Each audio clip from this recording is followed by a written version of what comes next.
What up, this One Ton, Underrated, and we're Potluck, live and direct from Humboldt County, California, the marijuana capital of the world. Kicking it here with Gross Magazine. Check them out. Prepare for launch in 3, 2.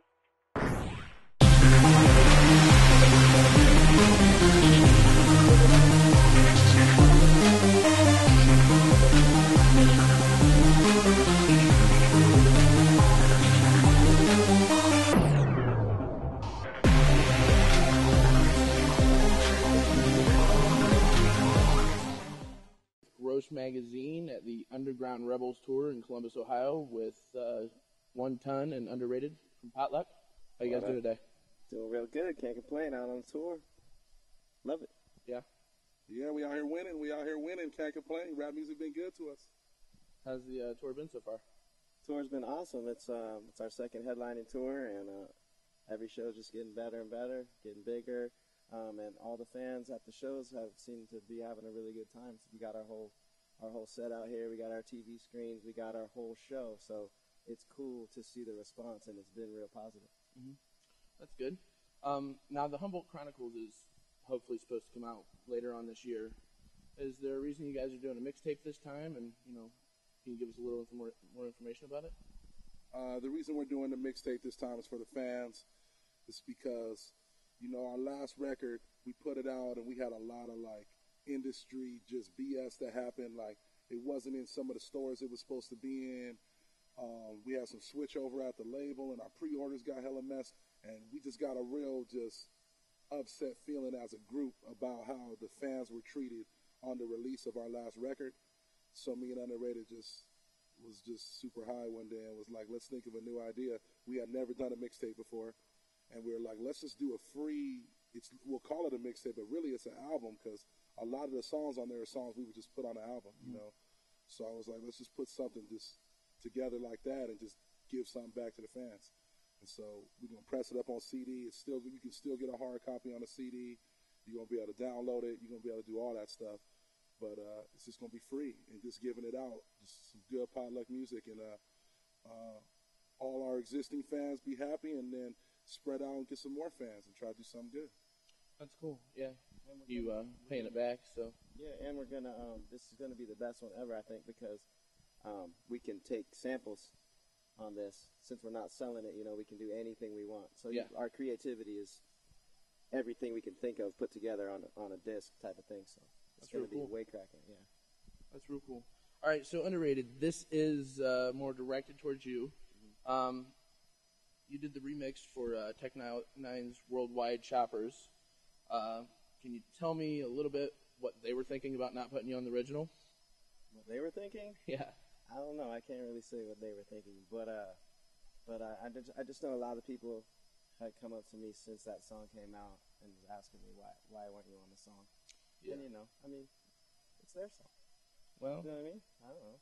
I have to be more than happy with what we've done and what Tech has done for us. Yeah. Regardless if he never did anything for us again the rest of his life. Didn't even talk to me the rest of my life. He's done so much for us. He brought us out in the beginning. Back in 2004, something like that. He was the first national tour, so nothing but love. So that remix was gross as shit. So yeah, plus he sent me the beats to do it. So and we couldn't find the beat anywhere. I was looking for the beat before I was gonna say, hey man, I'm gonna put this on this mixtape. We were looking for the beat all over the internet, because you can find pretty much everything on the internet. Yeah, and I could not find it. I could find just some remakes, and they all sounded horrible.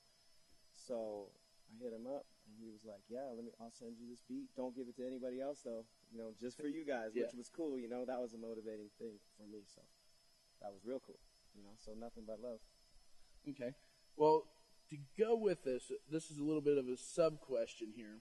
Okay, I was looking at the video today actually, and let's see, and I quote: "Kill a Germ commented on the video 3 days ago." And said that you don't have enough tattoos to be a white rapper. I saw that one. What would you like to say to him? I saw that one. Please do not hold back. I don't have anything to say to him. I think it's kind of funny, Whatever. I got a couple. Whatever. Germ. What is his name again? Germ. Kill a Germ. Kill a Germ. I got a couple too. Okay. Got a couple. I don't have. I mean, I think tattoos are. I mean, they're cool. They're cool. I mean, just you got a lot of tattoos, but I mean, They're whatever. actually To they're each fake their own. ones. I stick them on before I come every time. All right. Nah, but whatever. To each their own. You know? Yeah. I mean, I'm happy he watched the video and commented on something for someone to talk about. It's still a view, I guess. Exactly. You know, jealousy's an ugly color on anybody, I guess. So, you know. It's all good. Now, I know that you guys met in a nightclub and you were both DJs. Was there like a rivalry at first, or, you know, did you just mesh right from the beginning, or how did that go down? To me, I was like, because where we live is Humboldt County. It's a real small place, and Small place, but everybody knows about it. everybody knows about it because the weed is big, but the city. But if you don't smoke, you have no idea about Humboldt County. Okay. So, well, my thing is that it's such a small town. No one really was into music that much. There's a few people before me that I knew about, but there wasn't that many people into hip hop or into DJing at all. So when I got into it, it was just me basically trying to teach myself how to do it. I hooked my mixer up backwards, all kinds of funny shit, which I still have a bad habit of DJing backwards to this day. But anyways, when he came to Humboldt to start DJing, I was like, wow, there's someone playing music, same music I would pretty much play. So, I mean, I was happy. And then we met at that club, and then it turned into be, you know, we both got that same DJ night. It wasn't really a competition. It was kind of just like, who's going to be doing this night? We turned into be the two people that he liked the best. Yeah. So that was cool. It wasn't really a, you know, battle or nothing. And what brought you guys together then to start, you know? That, pretty much. Well, okay, but I mean, was there like a point in time where you were just like, maybe we should do, you know, a little bit of hip hop, put it together, you know? We, well, it was the same thing. We used to get together because we had to DJ together. So we had to pick which songs together. We used to put 4 turntables together and mix. So we'd kick it, and we realized we were like, you know, we might look different or whatever, but we turned into being best friends from music. So it was like, through music, like, okay, you like this song? Hell yeah, like, you know, and more built up like that. So I think I had gotten a car accident right before that, and I had a little bit of money, and then we just put our money together and built up some equipment, started making beats, and then there was some people around, but like I was saying before, it was a small town, so there wasn't that many people that actually rap. Yeah. So that's why we actually started rapping too, because we're like, hey, we got these beats, but no one can rap on them. Yeah. That's cool. Yeah. So That's then real it just turned into fun. It was just a hobby. It was just fun.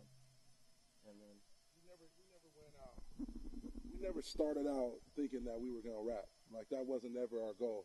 Okay. We just was DJing, and we were selling out clubs as DJs. We was doing 4 turntables.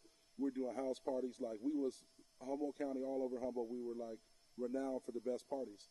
And then we just made beats. That was something we did on the side, and the beats started cracking. And then nobody would rap on the beats, so we just loved music so much we started rapping on them. Then, as we did that, we just put out a CD for fun. Like we still thought of ourselves as DJs. So we just put out the CD for fun because all of our friends would keep, hey man, let me get a copy of that one song. Let me get a copy of that one song. And then we just put out the CD, just like hoping to sell 100 copies to our friends to make the money back, so we didn't have to worry about burning all those CDs. Yeah. And we could just keep DJing. But what happened was that CD just like blew up in Humboldt County, and like they started. We had a song called Humboldt County High. It was the #1 most requested song on the radio in Humboldt, and like literally, it seemed like overnight, but it was like a year, maybe a year and a half time. We went from getting 100 CDs to sell to our friends to selling 10,000 copies of the CD. Yeah. And then we had to look at each other like, well, man, maybe we should think about this rapping like a little more serious than we're thinking about now. And still, even like when Tech 9 came into the picture, we still had our DJ nights around town. We would still DJ, and Tech was like, you guys are dope. I'm going to take you guys out to tour.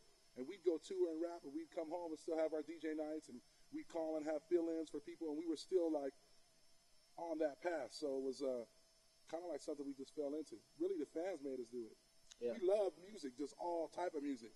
So this is kind of what happened. Okay, cool. Yeah, it sounds like the fans kind of like forced you into doing it. You can't leave them, you know, you can't leave them at that. Yeah, for sure. So you're on the Underground Rebels tour right now. Do you have any other tours planned this summer, later on, maybe in the fall or anything like that? Yeah, we got a couple tours right now, but they're in like negotiations with managers, you know, because it is a music business.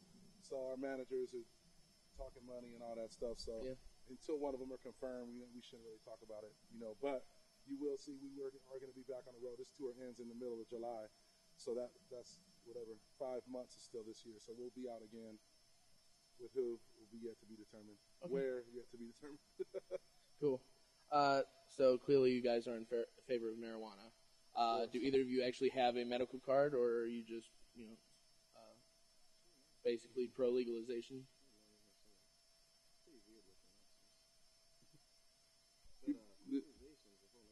Yeah. Having the card is one thing to kind of be a little bit safer because he's still looking for his card, but basically, we both got 215 cards. When you're from Humboldt, the legalization goes two ways. Obviously, we think marijuana, there's nothing wrong with it. There's nothing worse about marijuana than alcohol. If you want to smoke marijuana, you should be able to, It is official. He does have a medical card. So we're believers in everybody should be able to smoke marijuana. That goes without saying. Mm-hmm. But in Humboldt County, this is like third generation weed growing, and the corporation influence and the capitalistic ones that will come with full legalization of marijuana, could steer marijuana in a path that's not healthy for marijuana. Okay. Is what a lot of people from Humboldt think. We also believe that as well. So if you look at something like, say, how like all those different coffee boutiques started in Seattle, and they had everyone wake up and they had all those nice little coffee boutiques. Then Starbucks came along, and like Starbucks coffee swept the nation. It turned something cool, a cool little gathering thing, into like a capitalistic, like just different animal. Not to say it's good or bad, but just saying it turned it into that, and it took it away from what it was founded on. So there's something cool about, man, kicking it with you, met you a couple times, and being like, let's share a joint together. Oh, this is for my homeboy stash over here, or hey, I got this, my uncle grew this over here, and we get together and smoke and trade stories. Then, hey, let me just go down to the liquor store and buy some, just like I would buy a 40, or just like I would buy some Newports. So, do we want marijuana at Walmart? Yeah. Like kind of something about that wouldn't be all the way. Yeah. Wouldn't be the same. Yeah, it wouldn't be the same. Okay. Well, that's cool. I don't think I've ever heard it like that from anybody. So I kind of like that perspective. I think we're just in a different area. Like we're in a different world where we live. And Humboldt is a whole different world. Like everybody is, the whole town is basically, the whole county is funded from it. Mm-hmm. So like if you took that away, where would we be? There's also that little part of it. Besides, because I mean, that's how everything is going. That's how everything is run. Where my whole entire life, from the beginning when I was a little kid, every business, everything is run off of that. Mm-hmm. You know what I'm saying? So if it was legal, it might not be like that. It probably wouldn't. So it's a different way. It's a little bit different. It'd be just like tobacco. Not anybody can just grow tobacco anymore. So that's what we were going to say. Kind of like if they made it legal, you never know. Like a lot of the old school cats from Humboldt think it's just a scam to get a hold of everybody, to get a good insight into the industry, mm-hmm. how it's moved, how the product is manufactured, how it's sold, how it's all that. And then in the last second, they're just going to pull it all away and have everyone's names and have all that information and throw everybody in jail. Yeah. Like that's how a lot of like the old school cats in Humboldt think. So, I mean, we trust the government. I don't.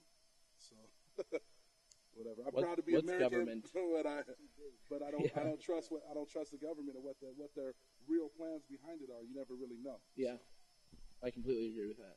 Well, to go with that question, I just feel fortunate to be coming from Humboldt or California in general, as opposed to somewhere like Ohio that doesn't have medical use. We don't have people going out and informing the general public of what's going on with it. Do you feel a little more fortunate that that's where you come from and that you have the opportunity to actually experience that? I think it's cool. I mean, I think everybody everywhere has what they have to rep for their spot where they're from. You know what I mean? This just happens to be where I'm from. This happens to be the weed capital of the world. So like that's what it is. So it's like I was just telling someone yesterday. It's like I don't got a football team to cheer for. You know what I mean? Yeah. I love sports, but I cheer for a team that's hours and hours and hours away. So what we have is we have weed. So yeah, definitely fortunate. I'm happy about it. I like that people around are proud of that they have something different than other places. That's totally cool. You know, that feels good for sure. Okay, cool. Now, as our last question, we are Gross Magazine, so, you know, our final question is, what is one of the grossest things that you have experienced throughout your career or your lifetime?